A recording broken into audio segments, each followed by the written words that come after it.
ನಮ್ಮ ಪ್ರತಿನಿಧಿ ಕಿರಣ್ ಮಾಹಿತಿಯನ್ನ ನೀಡ್ತಾ ಇದ್ರು. ಈ ಪ್ರಕರಣ ನೇರವಾಗಿ ಕೇರಳಕ್ಕೂ ಕೂಡ ಕಾಲಿಟ್ಟಿದೆ. ಅಪಪ್ರಚಾರ ಮಾಡಿದಂತಹ ಯೂಟ್ಯೂಬರ್ಗಳಿಗೆ ಎಸ್ಐಟಿ ಬಲಿಯನ್ನ ಬೀಸಿದೆ. ಕೇರಳ ಮೂಲದ ಯೂಟ್ಯೂಬರ್ ಇದೇ ಮನಾಫ್ಗೆ ಸದ್ಯ ಎಸ್ಐಟಿ ಅಧಿಕಾರಿಗಳು ನೋಟಿಸ್ ನೀಡಿದ್ದಾರೆ. ನಮ್ಮ ಪ್ರತಿನಿಧಿ ಕಿರಣ್ ಆ ಬಗ್ಗೆ ಮಾಹಿತಿಯನ್ನ ಕೊಡ್ತಾ ಇದ್ರು. ಕ್ವೆಶ್ಚನೇರ್ ರೆಡಿ ಆಗಿದೆ ಆತನನ್ನ ವಿಚಾರಣೆಯನ್ನ ಮಾಡೋದಕ್ಕೆ ಅಂತ ಹೇಳಿ. ಧರ್ಮಸ್ಥಳ ಕೇಸ್ ಬಗ್ಗೆ ಯೂಟ್ಯೂಬ್ ಮೂಲಕ ಬುರಡೆ ಬಿಡುವಂತಹ ಕೆಲಸವನ್ನ ಈತ ಕೂಡ ಮಾಡಿದ್ದ. ಈತ ಬಾಯ್ ಬಿಟ್ರೆ ಈತನ ಯೂಟ್ಯೂಬ್ ಚಾನೆಲ್ ನಲ್ಲೇ ಆತ ಹೇಳ್ತಾ ಇದ್ದಂತಹ ಡೈಲಾಗ್ ಧರ್ಮಸ್ಥಳದಲ್ಲಿ ಮಾಸ್ ಮರ್ಡರ್ ಆಗಿದೆ, ಮಾಸ್ ರೇಪ್ ಆಗಿದೆ, ಇಂತಹ ಹೇಳಿಕೆಗಳನ್ನ ಆತ ಕೊಡ್ತಾ ಇದ್ದಿದ್ದು ತನ್ನ ಯೂಟ್ಯೂಬ್ ಚಾನೆಲ್ ನಲ್ಲಿ. ಈಗ ಹಾಗೆ ಕೊಟ್ಟಂತಹ ಹೇಳಿಕೆಗಳಿಗೆ ಏನ್ ಸಾಕ್ಷಿ ಇತ್ತಪ್ಪ ನಿನ್ನ ಹತ್ರ? ಆ ಪ್ರಶ್ನೆಗೆ ಈತ ಉತ್ತರಿಸಬೇಕಾಗಿದೆ.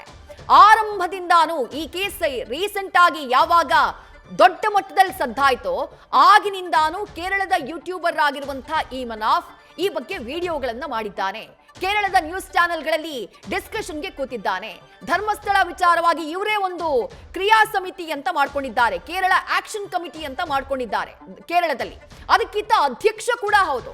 ಹಾಗಾಗಿ ಈತ ಮಾಡಿರುವಂತಹ ವಿಡಿಯೋಗಳು ಏನಿದ್ದಾವೆ ಆ ವಿಡಿಯೋಗಳಲ್ಲಿ ಧರ್ಮಸ್ಥಳದ ಬಗ್ಗೆ ಯಾವುದೇ ಆಧಾರ ಇಲ್ಲದೆ ಮಾಡಿರುವಂತಹ ಘನಘೋರ ಆರೋಪಗಳು ಏನಿದ್ದಾವೆ ಆ ಆರೋಪಗಳಿಗೆ ಸಂಬಂಧಪಟ್ಟ ಹಾಗೆ ಎಸ್ಐಟಿ ಅಧಿಕಾರಿಗಳು ಬಾರಪ್ಪ ವಿಚಾರಣೆಗೆ ಅಂತ ಹೇಳಿ ಈ ಕೇರಳ ಯೂಟ್ಯೂಬರ್ ಮನಾಫ್ಗೆ ನೋಟಿಸ್ ಕೊಡುವಂತಹ ಕೆಲಸವನ್ನ ಮಾಡಿದ್ದಾರೆ. ಇನ್ನು ಈತನ ಹಿನ್ನೆಲೆಯನ್ನ ಆಗ್ಲೇ ನಮ್ಮ ಪ್ರತಿನಿಧಿ ಕಿರಣ್ ಹೇಳ್ತಾ ಇದ್ರು.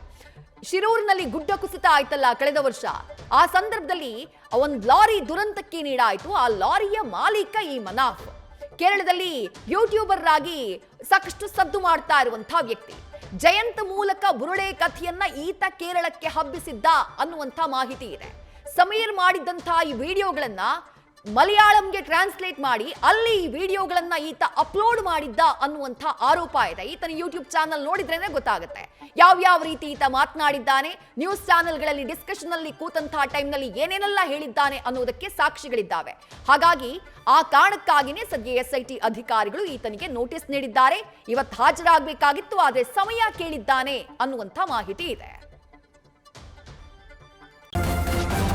ನ್ಯೂಸ್ ಫಸ್ಟ್ ನಿರ್ಭೀತಿಯಿಂದ ನಿಮ್ಮ ಪರವಾಗಿ.